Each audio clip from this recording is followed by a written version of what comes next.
Hoje a gente vai mergulhar numa das ideias mais inquietantes e até perturbadoras do século XX. É um conceito que força a gente a olhar de um jeito bem diferente para a natureza do mal. Sabe, quando a gente pensa em maldade, o que vem à cabeça? Geralmente são figuras cruéis, sádicas, né? Pessoas movidas por um ódio profundo. Mas a análise de hoje vai balançar um pouco essa imagem. Pensa só nessa pergunta. É um ponto de partida bem chocante, né? A ideia de que pessoas comuns, talvez até medíocres, pudessem se tornar parte de atrocidades simplesmente por estarem, sabe, seguindo ordens. E é exatamente aqui que entra a ideia central da filósofa Hannah Arendt. A banalidade do mal basicamente sugere que a maldade pode se tornar algo normal, quase uma tarefa administrativa, quando a obediência cega e a falta de reflexão tomam o lugar da nossa consciência. Para a gente entender de onde veio essa teoria, a gente precisa voltar no tempo e ir direto na origem dela, o julgamento de um homem que foi um dos principais arquitetos do Holocausto. A expectativa era essa, claro. Afinal, era um homem responsável pela logística da morte de milhões de pessoas.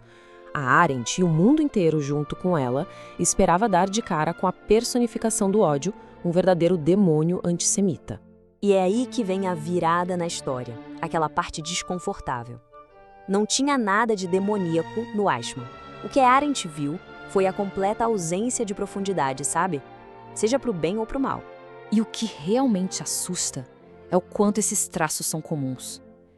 Eichmann não era um fanático cheio de ideologia. Ele era um funcionário público, obcecado com eficiência e em subir na carreira.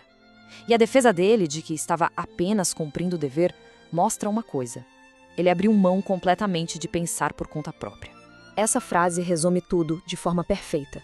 O verdadeiro horror não foi encontrar um monstro, foi perceber que um homem comum sem convicções fortes podia ser o agente de um mal tão gigantesco. Então, tá. Se a motivação não era o ódio, o que foi?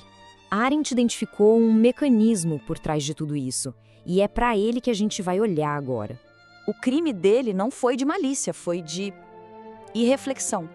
Ele não conseguia, ou simplesmente não queria, se colocar no lugar das vítimas. As consequências humanas das ações dele não eram algo que ele processava. Eram só números, sabe? Tarefas numa lista para serem cumpridas.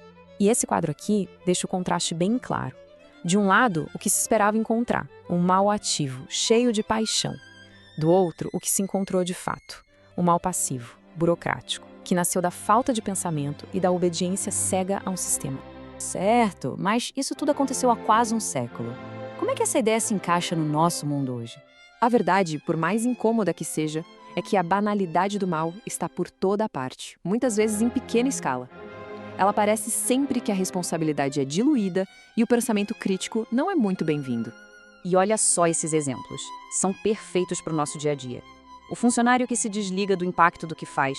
A pessoa que só segue o que todo mundo está fazendo online, sem questionar nada.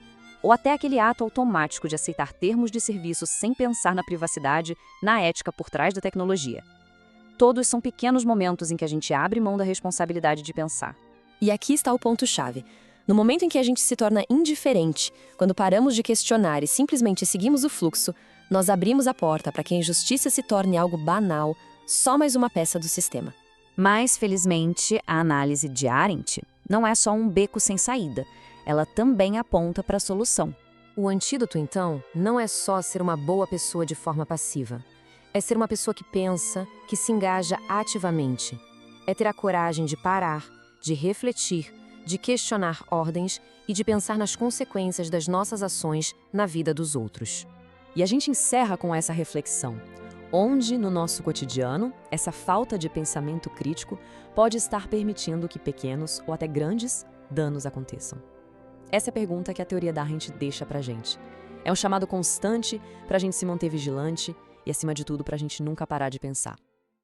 Se esta cápsula de conhecimento expandiu sua mente, há muitas outras a serem descobertas. Inscreva-se e ative as notificações para não perder a próxima dose de reflexão. Sua perspectiva é importante. Deixa nos comentários. Até a próxima cápsula.